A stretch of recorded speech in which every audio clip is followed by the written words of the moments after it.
नमस्कार मंडळी. तर आज आपण बनवणार आहोत शेपूची भाजी. तर आपण शेपूची भाजी कापून मस्त पाण्यामध्ये धुवून घेतलेली आहे, पाण्यामध्ये टाकून ठेवलेली आहे धुवून. त्यानंतर आपण इकडे हिरवी मिरची, लसूण आणि मीठ बारीक करून घेतले मिक्सरला. त्यानंतर इकडे आपण जिरे घेतलेत. त्यानंतर इकडे आपण डाळ घेतली, मुगाची डाळ आणि मसूरची डाळ भिजवून घेतली आहे. त्यानंतर इकडे शेंगदाण्याचा कूट करून घेतला आहे थोडासा.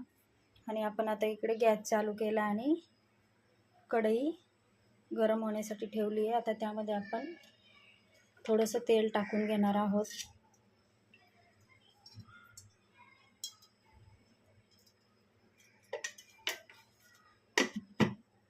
तर तेल थोडंसं गरम झालं की आपण आता त्यामध्ये जिरे टाकून घेणार आहोत.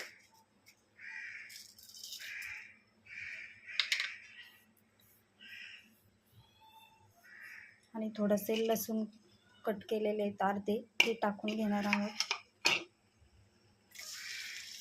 फोडणीसाठी. तर याला आपण छान अशी फोडणी येऊ देणार आहोत. तर आपण इकडे थोडासा कांदा कट करून घेतलेला आहे, तोही आपण आता तेलामध्ये टाकून घेणार आहोत. फोडणी तर छान झाली आहे. तर आपण कांदा छान असा परतून घेणार आहोत लालसर. कांदा असा छान असा थोडासा लालसर झाला की त्यामध्ये आपण आता ही शेपूची भाजी कापून धुवून घेतलेली आहे ती टाकून घेणार आहोत यामध्ये.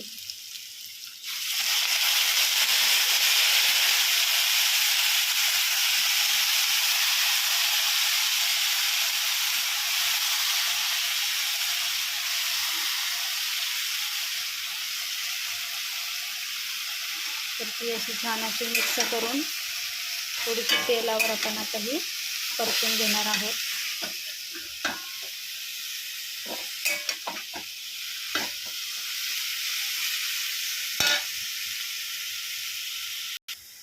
तर आपण ती छान अशी मिक्स केलेली आहे आणि त्यामध्ये आपण पाणी नाही टाकणार आहोत, त्याला आपोआप पाणी सुटतं.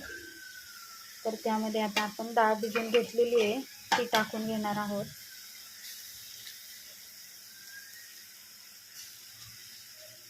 ती मिक्स करून घेणार आहोत.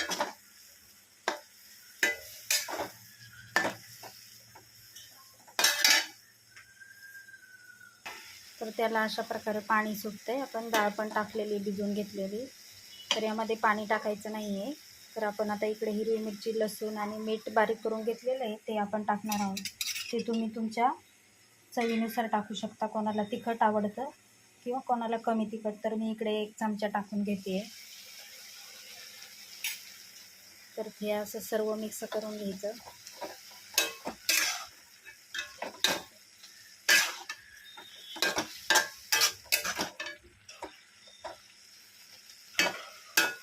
तर आपण आता यामध्ये शेंगदाण्याचा कूट पण टाकून घेणार आहोत बारीक करून घेतलेला. तर तोही असा मिक्स करून घेऊया.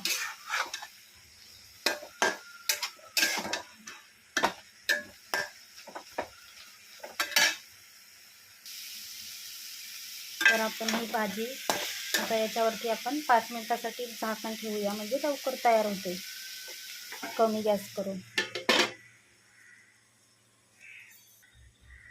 तर आपण आता हे झाकण काढून घेऊया.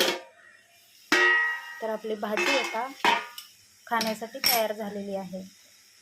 तर छान अशी आपली भाजी आता शिजलेली आहे. सर्व पाणी त्यामधलं आटलेलं आहे. तर तुम्ही अशा प्रकारे भाजी घरी बनवू शकता.